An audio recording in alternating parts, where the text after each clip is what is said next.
এইটা ଥିଲା ଆମ ବାଡିର ଲାଷ୍ଟ ଆଉ ସବୁଠୁ ଛୋଟ ସପୁରୀ। ଯେତେ ଛୋଟ ହେଲେ ବି ଫଳମୂଳ ଆଇଟମ ମାନେ ମୋ ଚିଲ ଆଖିରୁ ତ ଲୁଚି ପାରିବନି। ବାଡି ବୁଲାବୁଲି ପରେ ଫ୍ରେଶ ହେଇ ୟୋଗା କାର୍ଯ୍ୟକ୍ରମଟା ସାରିଦେଲି।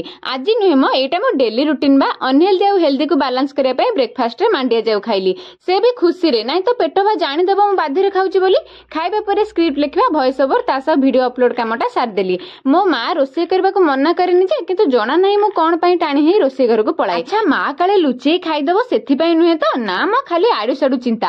ମା ହାବୁଡରେ ଭିଡିଓ ପଡିଗଲେ ମତେ ପୁଣି ଛେଚିଦବ। ଆଚ୍ଛା, ଜଣେ ଭଉଣୀ ଆମ ବିଲେଇ ଛୁଆ ଦେଖିବେ ବୋଲି କହୁଥିଲେ।